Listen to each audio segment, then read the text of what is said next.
দেশের বৈদেশিক মুদ্রার রিজার্ভ আবার বাড়তে শুরু করেছে। গ্রস রিজার্ভ বেড়ে 25 বিলিয়ন এবং নেট রিজার্ভ বেড়ে 20 বিলিয়ন ডলার। সাম্প্রতিক সময়ে রেমিটেন্স ও রপ্তানি আয় বাড়ার ফলে বৈদেশিক মুদ্রার রিজার্ভ বাড়ছে। ডলারের প্রবাহ বাড়ায় আগস্ট থেকে বৈদেশিক ঋণ শোধ বাড়ানো হয়েছে। এতে ঋণের স্থিতি কমেছে, আমদানিও বাড়তে শুরু করেছে। ফলে কাটতে শুরু করেছে আমদানি বাণিজ্যের স্থবিরতা। বৃহস্পতিবার প্রকাশিত কেন্দ্রীয় ব্যাংকের প্রতিবেদন থেকে দেখা যায় 20 দিনে দেশের নেট বৈদেশিক মুদ্রার রিজার্ভ বেড়েছে 122 কোটি ডলার এবং একই সময়ে গ্রস রিজার্ভ বেড়েছে 20 কোটি ডলার। রিজার্ভ থেকে অর্থ নিয়ে বিভিন্ন তহবিলে বিনিয়োগ করা ডলার তুলে আনায় গ্রস রিজার্ভ কমছে। ওইসব অর্থ নেট রিজার্ভে নিয়ে যাওয়া হচ্ছে, ফলে নেট রিজার্ভ বেশি বাড়ছে।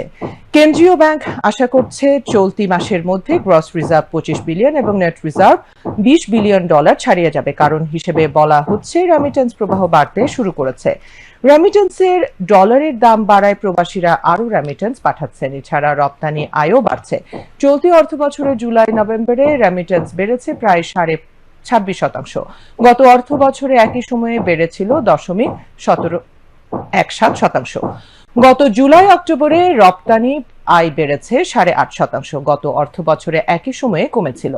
জানুয়ারিতে আবার নভেম্বর ডিসেম্বরে 2 মাসের আকুর দেনা শোধ করতে হবে, তখন রিজার্ভ আবার কমে যাবে। তবে আওয়ামী লীগ সরকারের চেয়ে এখনকার দেনা পরিশোধের পার্থক্য হচ্ছে, আগে দেনা শোধ করার পর রিজার্ভ কমলে আগের অবস্থানে আর যেত না।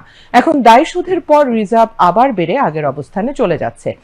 এর কারণ হিসেবে সংশ্লিষ্টরা জানিয়েছেন, আগে অনবরত দেশ থেকে টাকা পাচার হতো, এখন টাকা পাচার কমেছে, ফলে রিজার্ভ বাড়ছে।